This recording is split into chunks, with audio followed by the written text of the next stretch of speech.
When you travel, you will study many things if your understanding is open. If your understanding is open, നിങ്ങളുടെ ബുദ്ധി തുറന്നിട്ടുണ്ടെങ്കിൽ നിങ്ങളുടെ അടുത്ത് ഒരാൾ സംസാരിക്കാൻ വരുമ്പോൾ ആ വ്യക്തിയിൽ നിങ്ങൾ ഒത്തിരി കാര്യങ്ങൾ പഠിച്ചിരിക്കും. വല്ല പിടികിട്ടിയെന്ന് അറിയത്തില്ല. എൻ്റെ അടുത്ത് വരുന്ന വ്യക്തികളെല്ലാം ഞാൻ പഠിക്കുകയാണ്, ചുമ്മാ അല്ല. വല്ല പിടികിട്ടിയ പുതിയ അറിവാ.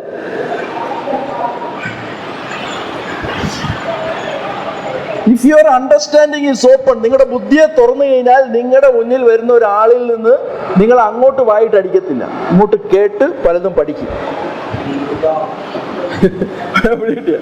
ഈ അങ്ങോട്ട് വായിട്ട് അടിക്കുന്ന ആൾക്കാരാണ്, അവന്റെ ബുദ്ധി തുറന്നിട്ടില്ല. His understanding is not open, so he is talking. But whose understanding is open, he will learn. അവൻ പഠിച്ചുകൊണ്ടേയിരിക്കും. അല്ല പിടികിട്ടിയ? Why I am going alone? എന്തുകൊണ്ടോ ഞാൻ ഒറ്റയ്ക്കൊക്കെ യാത്ര ചെയ്ത് പോകുന്നത്? I want to learn many things. പോകുന്ന വഴിയിലൊക്കെ ഒത്തിരി കാര്യങ്ങൾ, ഒരാളുമായിട്ട് സംസാരിക്കുമ്പോൾ ഒത്തിരി കാര്യങ്ങൾ നമ്മൾ പഠിക്കുകയാണ്. ദൈവം അയാളിൽ സൃഷ്ടിച്ചതും ദൈവം അയാളിൽ കൊടുത്തതും അയാൾ എങ്ങനെ ദൈവത്തെ കാണുന്നു, ഇതെല്ലാം കാണുക. ഒരു ഇല താഴെ വീണാലും അധികം നമുക്ക് ഒത്തിരി കാര്യങ്ങൾ പഠിക്കാനുണ്ട്. How many of you understand? So, people whose understanding is not opened, it is nonsense to them when I speak. ബുദ്ധി തുറക്കാത്ത ആൾക്കാർക്ക് ഞാൻ പറയുന്നത് മൂഢത്വമായിട്ട് തോന്നും. Why no people are here? അധികം ആൾക്കാരില്ലാത്തത് 9:30 വരാവുള്ളൂ, അതിനു മുമ്പ് വരാൻ പാടില്ല, ഇങ്ങനെയൊക്കെ പറഞ്ഞാൽ ആര് വരുന്നത്? വരുമോ? ബിലീവേഴ്സ് ക്യാൻ കം, വിശ്വാസികൾക്ക് വരാം, അല്ലാത്തവരാരെങ്കിലും വരുമോ? ഇയാൾ എന്ത് പറയത്തില്ലേ? But those whose understanding are open, they will come. ബുദ്ധി തുറന്നവർ മനസ്സിലാക്കി ഇത് ഞങ്ങൾക്ക് വന്നേ പറ്റത്തുള്ളൂ. അവർ മനസ്സിലാക്കി ഞങ്ങൾക്ക് വന്നെങ്കിലേ ശുശ്രൂഷ ഉള്ളൂ.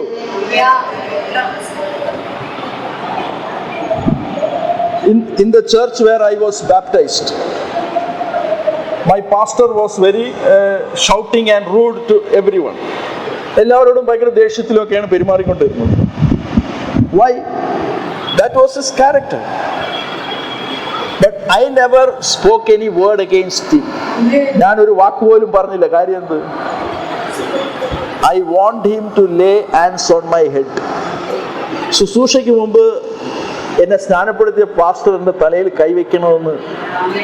That is the law of God. എത്ര പേർക്ക് മനസ്സിലായി? So I never spoke anything.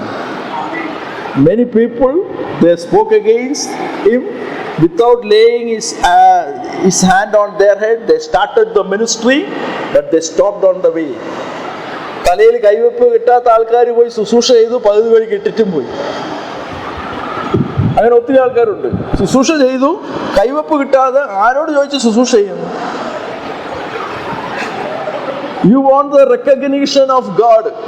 ദൈവത്തിന്റെ അപ്രൂവൽ വേണം. Praise the Lord. So other thing is, Pastor ഇത്ര കുറച്ച് പ്രാർത്ഥിച്ചാൽ മതിയാ? Somebody is asking, Pastor, why? ആ വീട്ടുകാരെൻ്റെ അടുത്ത് പറഞ്ഞു, I told the neighbors that a pastor from Kerala is coming. കേരളത്തിൽ നിന്നൊരു പാസ്റ്റർ വരുന്നുണ്ടെന്ന് അയൽക്കാരോട് പറഞ്ഞുപോയി. Our pastor when comes, he will pray for 1 hour or 2 hours. He will sing many songs and tell everyone to clap their hands. ഞങ്ങളുടെ pastor അവിടെ വരുമ്പോൾ 1 അല്ല 2 മണിക്കൂർ പ്രാർത്ഥിക്കും, കൈയടിക്കും, നല്ല ശബ്ദമായിരിക്കും. ആൾക്കാരെല്ലാം പറയും പാസ്റ്റർ നല്ല കിട്ടുകിട്ട കുലുക്കിയിട്ട് പോയി.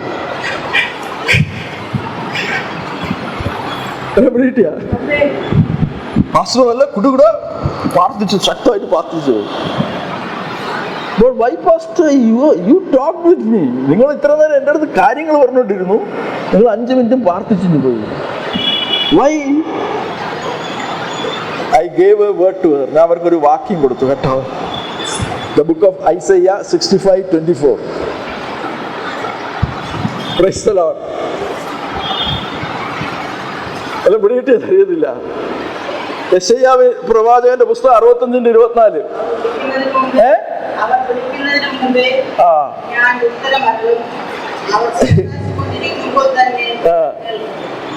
Praise the Lord. When I was before coming into that house, God answered the prayer. ഞാൻ ആ വീട്ടിൽ കടക്കുന്നതിന് മുമ്പ് അവിടെ പ്രാർത്ഥന കേട്ട് കഴിഞ്ഞു.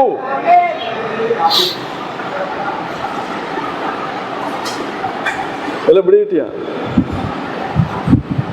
ഞാൻ ആ വീട്ടിൽ ചെല്ലുന്നതിന് മുമ്പ് അവിടെ പ്രാർത്ഥനയ്ക്ക് ഉത്തരം കിട്ടിക്കഴിഞ്ഞു. പിന്നെ അവർ വാ തുറന്ന് വെല്ലം കളഞ്ഞെങ്കിലേ ഉള്ളൂ, കുറുകുറുത്തുമല്ലോ കുറ്റം പറഞ്ഞു പോയെങ്കിലേ ഉള്ളൂ. I showed this word to that madam. She is an old woman. പ്രായം ചെന്ന ഒരു ആന്റിയാണ്. അപ്പൊ അവർക്ക് ഈ വചനം എടുത്ത് കാണിച്ചു കൊടുത്തു. നിങ്ങൾ എന്തിനു ഞാൻ 1 മണിക്കൂർ ഇരുന്ന് പ്രാർത്ഥിക്കാം? ഞാൻ ഇവിടെ വരുന്നതിന് മുമ്പ് നിങ്ങൾക്ക് പ്രാർത്ഥനയ്ക്ക് തന്നെ വചനം കിട്ടിയിരിക്കും. അല്ല ഒന്നും കൂടെ വായിച്ചേ. വിളിക്കുന്നതിന് മുമ്പേ ഞാൻ അവിടെ നിന്ന് ഉടുപ്പിടാൻ തുടങ്ങിയപ്പോൾ ഇവിടെ വിടുതൽ വീട്ടിന് കൊടുത്തു കഴിഞ്ഞു. When I was speaking with them, ഞാൻ അവരോട് സംസാരിച്ചുകൊണ്ടിരിക്കുമ്പോൾ കേട്ട് മറുപടി കൊടുത്തുകൊണ്ടിരിക്കുകയാണ്.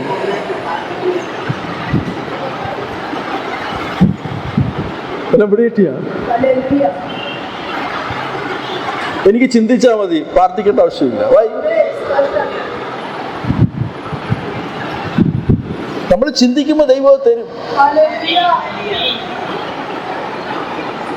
Praise the Lord. Why I am saying this? People cannot understand what is going on. ഈ മിനിസ്ട്രി എന്ന് പറഞ്ഞു കഴിഞ്ഞാൽ ഇത് ഇങ്ങനെ കുഴഞ്ഞു കിടക്കുകയാണ്.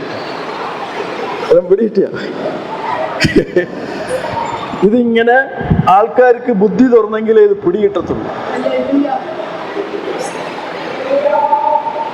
Within a blink of eye you will get deliverance. കണ്ണ് തുറന്ന് അടച്ച് തുറക്കുമ്പോഴേക്കും വിടുതലായി.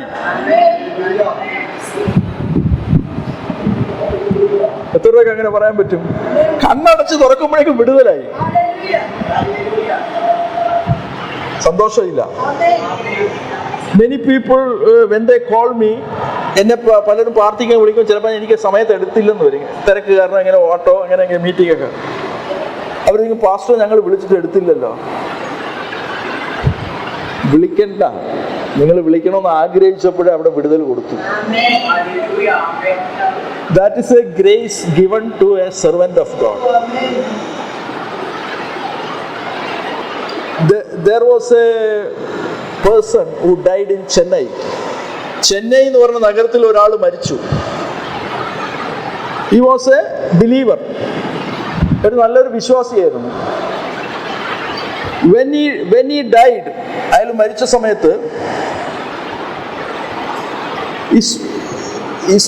his people called brother D.G.S. Dinagaran. അദ്ദേഹത്തിന്റെ ബുക്കിൽ കേട്ടതാണ് ഞാൻ ഇവിടെ പറയുന്നത്. അവിടെ മരിച്ചു കിടക്കുന്ന ആളുടെ വീട്ടുകാരെന്ത് ചെയ്തു? Brother D.G.S. Dinagaran വിളിച്ചു. But he was not able to pick up the phone.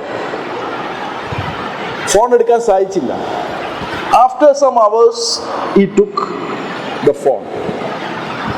ഒത്തിരി മണിക്കൂറുകൾക്ക് ശേഷം ഫോൺ എടുത്തു. അപ്പോഴാണ് കാര്യങ്ങൾ പറയുന്നത്, നിങ്ങൾ ഇങ്ങനെയാണ്. But even before when brother D.G.S. Dinagaran was reaching their house, the dead person came back to life. മരിച്ച ആള് തിരിച്ചു വന്നു. And he was testifying. അയാൾ സാക്ഷ്യം പറഞ്ഞത്, മരിച്ച സാക്ഷ്യം പറഞ്ഞത് ഇങ്ങനെയാണ്: When I went to heaven, somebody was interceding. That D.G.S. Dinagaran brother was interceding for എനിക്ക് വേണ്ടി പ്രാർത്ഥിച്ചു, പക്ഷവാദം ചെയ്തുകൊണ്ടിരിക്കുന്നു. പക്ഷെ അദ്ദേഹം ഫോൺ എടുത്തില്ല, അദ്ദേഹം അറിയുന്നില്ല. This is a grace given to a faithful servant of God. വിശ്വസ്തനായ ഒരു ദൈവദാസന് കൊടുക്കുന്ന ഒരു വരവാണ്. അവരറിയാതെ തന്നെ അവരെ പ്രാർത്ഥിക്കാൻ വിളിക്കുമ്പോൾ. അങ്ങനെ ആർക്കെങ്കിലും അനുഭവങ്ങളുണ്ടോ? Many people have testifying. അവരിങ്ങനെ സാക്ഷ്യങ്ങൾ എന്നെ പറയും, എന്നെ എനിക്ക് എടുക്കാൻ പറ്റത്തില്ല, പാസ്റ്ററെ വിളിക്കുന്നതിന് മുമ്പ് തന്നെ വിടുതൽ കിട്ടി. It